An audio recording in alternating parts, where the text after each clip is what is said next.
Back to basics from the title. So this is just one article which was written in Disasters magazine, so it's quite a few years back, where this Stephen Jackson and Peter Walker try to depolarize the broadened and back to basics relief models. You probably don't hear about this anymore, but that was quite a strong feeling. Back to basics is basically, there was a movement also, hey, we as humanitarians, we get drawn into other agendas. And that's bad. So let's go back to basics, to really the more pure humanitarian form where we only provide humanitarian help, saving lives, and all the other things is not our concern. Of course, it's a concern, but it's not our concern. Let's stick to that. So they try to form a bit of a bridge.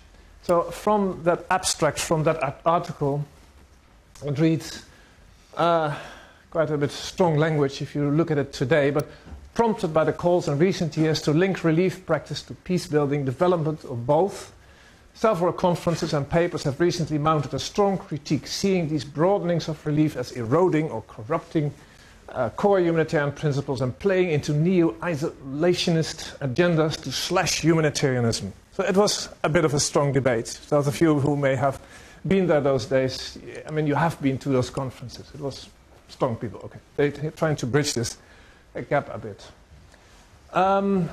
Okay, I think this debate was those days. I think most humanitarian agencies have found a ground. Some are more back to basics kind of organizations, read in particular MSF, ICRC, and then there are other organizations who have their reasons and rationale to work with government to breach some neutrality, but they still feel they're good humanitarians. So there's, in that sense, there is some solution there.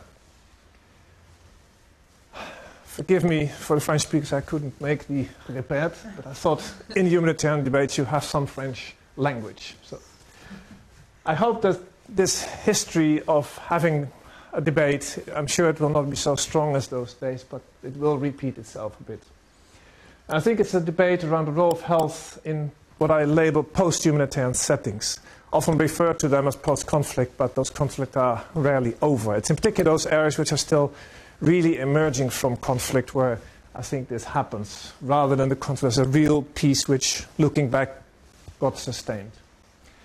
I think in recent years there is increasing calls, but they are a bit more hideous, to link health not only to peace building and development, as we had in that other debate, but also to a range of other issues. I'm trying to list them. There's a whole list of terms which are linked, hey, this health is good for. For stabilization, or kind of winning the peace. And there is this more immediate hearts and minds notion that military try to give some health care for people, and that's for a number of reasons. But there's a bit more abstract way, in a bit of the similar ideas, which is called the 3D approach, or sometimes whole of governance approach, which a great number of countries have signed up to. I wouldn't be surprised if Denmark has signed up to this one as well.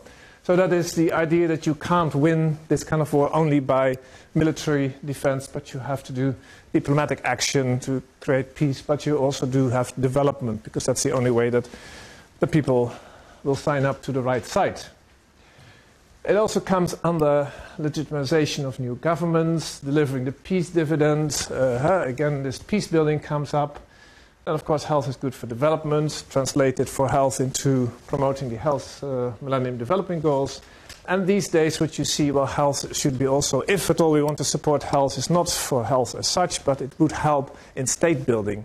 Of course, all those things are then, again, good for health, but health is used for that purpose beyond its primary goal. Two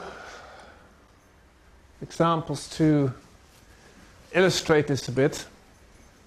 Some colleagues there, maybe from Jens, but this was a story which I found on the ISAF website. This is from December last year, so very recent.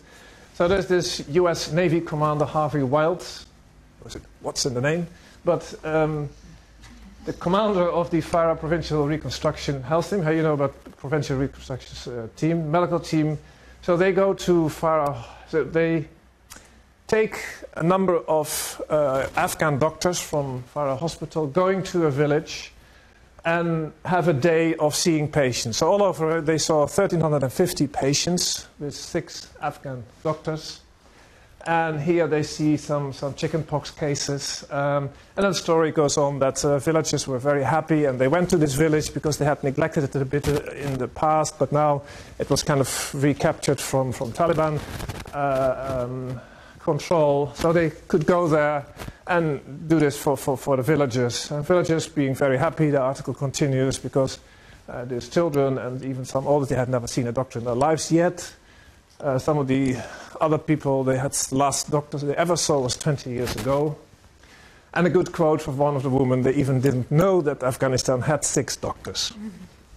So they were very pleased about this. So you see, and this is, I think it highlights a bit this village medical outreach program, which is then part of what we usually refer as some hearts and minds, although the term we like to not use it. So this is just an illustration of one of those things.